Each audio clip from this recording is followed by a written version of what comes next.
Ladies and gentlemen, another Wits and Brains with Casey and Catherine, and we are here today talking about hip hip hooray, and it is being your own cheerleader.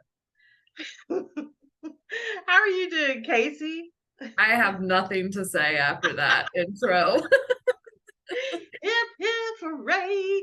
I'll tell you what, there are times if you're in business long enough, which is about 3 days, you quickly discover that you better be your own cheerleader You got that right.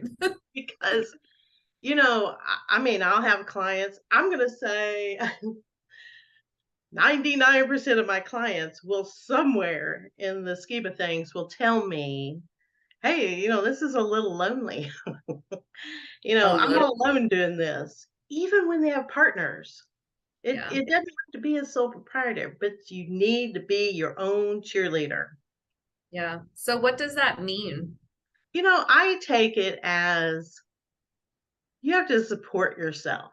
And Mm, supporting, I'm going to tell you two places where I think people do not support themselves is they do not support themselves emotionally.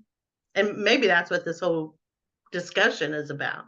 Supporting yourself or finding support emotionally. You mhm. know, every once in a while, I need to share a success with someone. I need to have someone to be able to share that with. So, emotionally, or on those weeks where you are working towards something. I can tell you, filling out my RFPs, no one is coming out with, cheering outfits on. It is a lonely process, a long process. And I have to be like, Catherine, you wrote that sentence. You were amazing with that sentence. And so that I have to be my own cheerleader.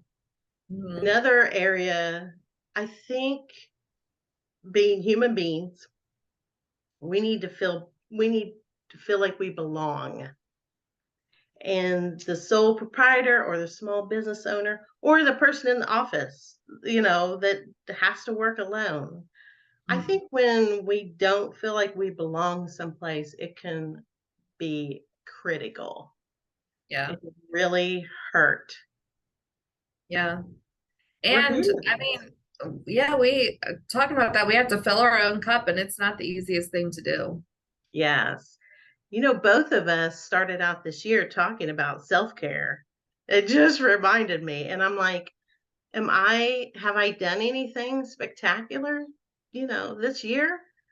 Yeah. No, I'm gonna work on that more because I think it's easy. Going to work is easy for me. I can work my Yeah. butt apart. Yeah. Uh, Playing hard is easy for me. I like to play, but do I do enough self-care? I'm gonna guess our friend Larissa would be mad at me by saying this today because she's all about it, and she's Yeah. great at it, and, yeah. So, speaking of us talking about that at the beginning of the year, so something that I started doing is a pleasure journal. And I actually had to look up that word. And I'm Yeah, like, because like ugh, you probably just thought like it could take you to a not so innocent thought process. halo. It's a halo above my Yes. head. So with looking it up, it's like what brings you happiness or joy? And I'm like, oh, that's easy. Like, I love drinking tea from the Oh, Frederick Tea Emporium. Like yeah. I love, being creative. I love like, I wrote a list of 30 things that would bring me pleasure. So the whole pleasure journal concept is that you write three things that you appreciate in your life, three things that you appreciate about yourself, and Mm, then three things that you're going to do today that bring you pleasure. And you have to rank those things on a scale of 1 to 10. So, for example, if I say today I'm going to drink my favorite tea, well, that might bring me, I don't know, like a level 5. And then I might say, well, how can I up that? well, I might do that by drinking out of my favorite mug or something. So it's Right. something that, like, it brings you joy. Like, Catherine, I tell you what, I started doing that and I like did the first three things and I'm like, well, this doesn't bring me pleasure. Like, I'm not happy when I do this. And it was so eye-opening. But I say that because when we're being our own cheerleader, like, we have to find what really fills our cup and really encourages ourselves and cheers our, Right. us on. And it was really, I'm still doing it to this day. And like, I want to throw my journal. And I'm like, well, that didn't work. Like, Right. That is probably the most brilliant thing we're going to say during this episode because, yeah, what makes us happy? And then, I mean, once you figure out what makes you happy, you'll probably be the better cheerleader for yeah. yourself. Yeah, and you have more gratitude for yourself, which encourages you to cheer it on. And then, of course, we have the whole concept of neuroplasticity, which I Yeah. could just talk about for Yes. 50 years. Yeah. So, Yeah. So was it at all difficult? Now I'm being nosy. Was it at all difficult to say what you liked about yourself? so I've been doing it for about a month Yeah. now, and I find that I've had to think really deep. Yeah. I think And that's I would common. Yeah, I mean, it was like, oh, like initially it was like, I'm appreciative for my resilience. And it's interesting because like you would learn to cheer yourself on, like, yeah, girl, you are pretty resilient, Yeah. like, go ahead with your bad self. Yes. And Yes. it's like, okay, like I've gotten the resilience part, but then like I'll look at a specific body part. For example, like when I'm at the gym and I'm like, oh, I'm so happy that my legs are able to bounce back from X. Like they're resilient. It's not just me as a person. Like the way my body is designed, I show gratitude for, and the way that it fights things off and it recoups from injury and all this stuff. And it makes you really appreciate yourself. Yes. Like if You you know, actually I love that you talked about the gym because I have a best friend for 150 years that we talk about ourselves as if we are Olympic athletes. I And love it. and we're so used to it that we, we say things around other people that they've laughed because they think we're making a joke and we're not. And it's eye-opening. I mean, you're talking about pleasure. I love being thought of as an athlete.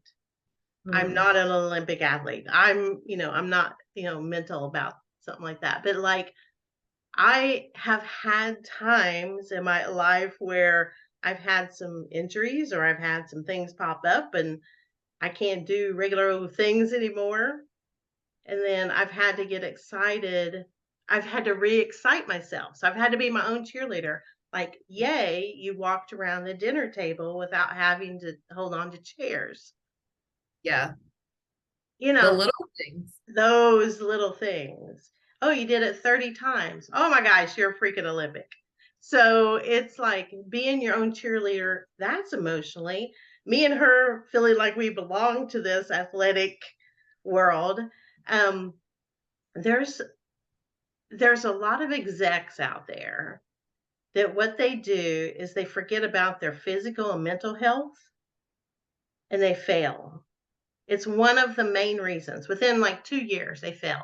I literally just wrote an article on this. I reminded myself. Um, that is them not being their own cheerleader. Yeah.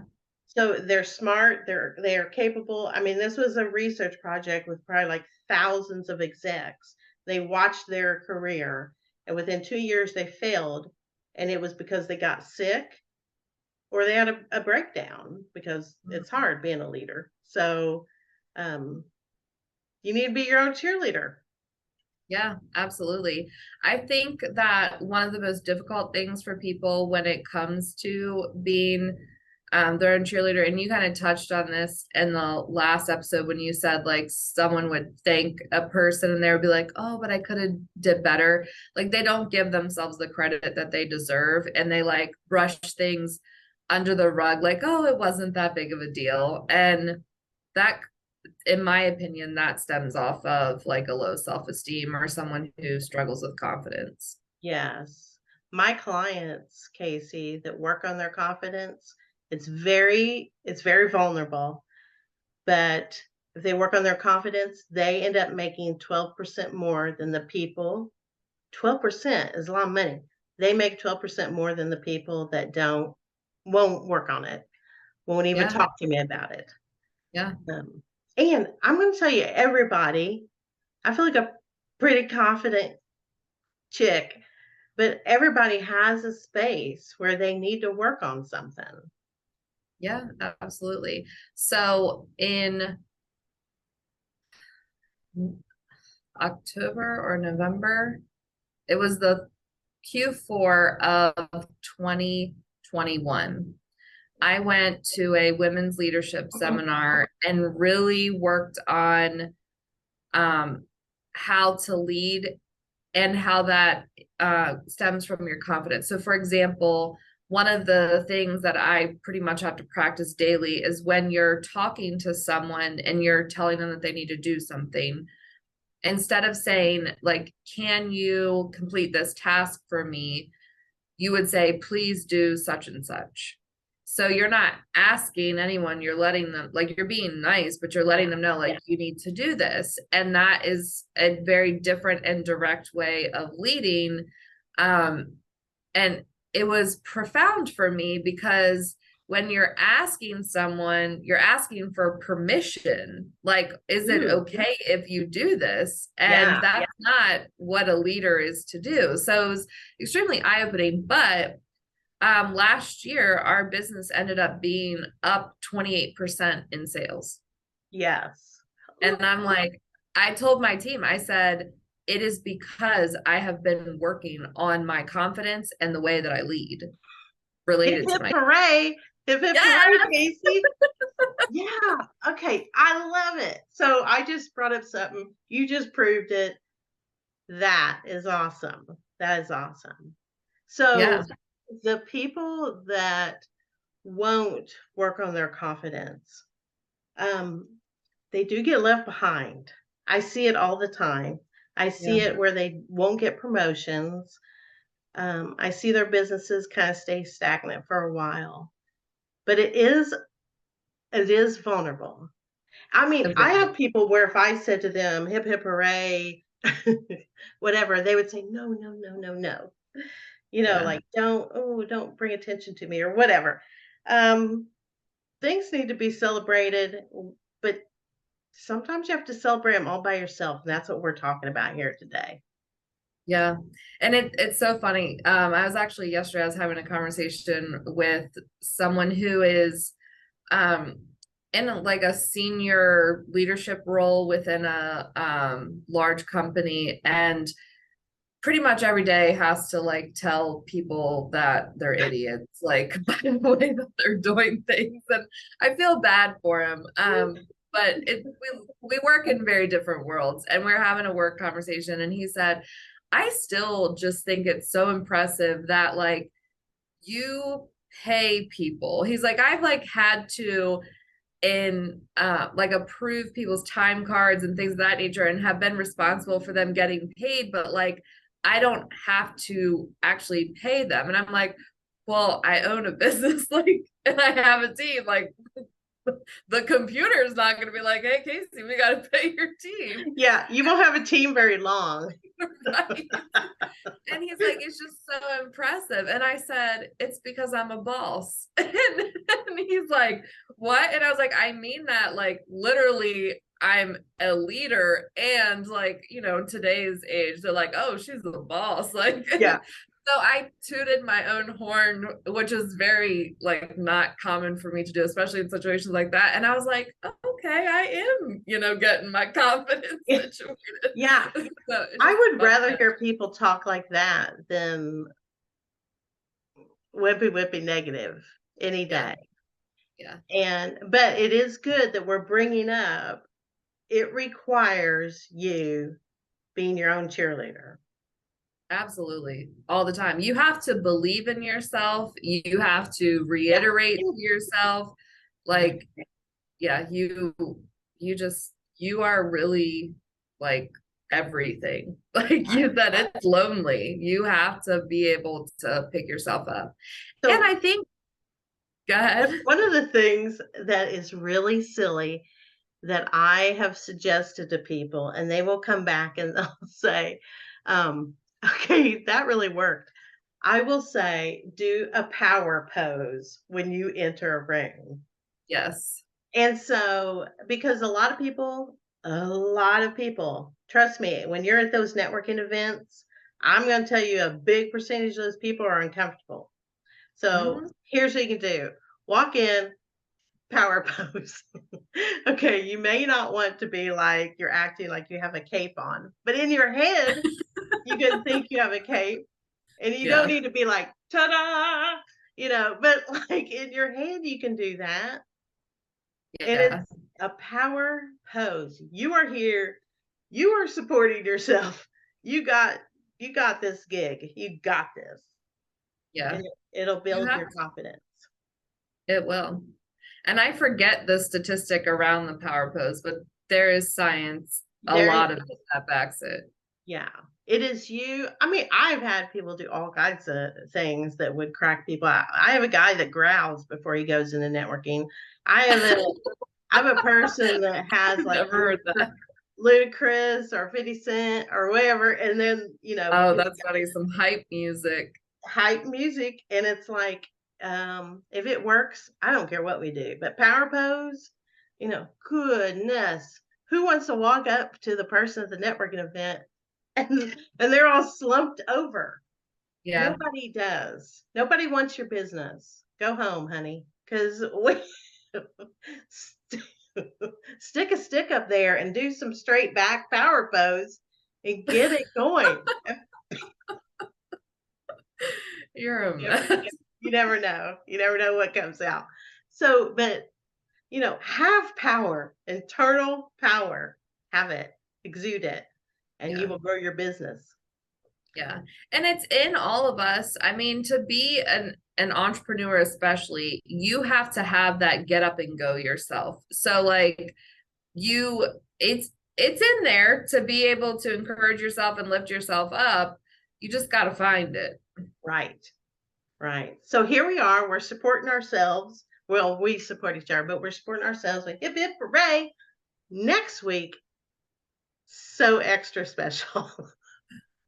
In so many ways. so, so extra special. I don't know. Hail to the queen. I don't know if anybody can see that. It's all about me, everybody. So next week, I think it's trains, planes, and leadership. Yes. So come and hang out with me. I don't even care if you just come and hang out and laugh at me. It's okay. But it will be Casey and I, C3 and Future Thinking Consulting, talking together about leadership and me.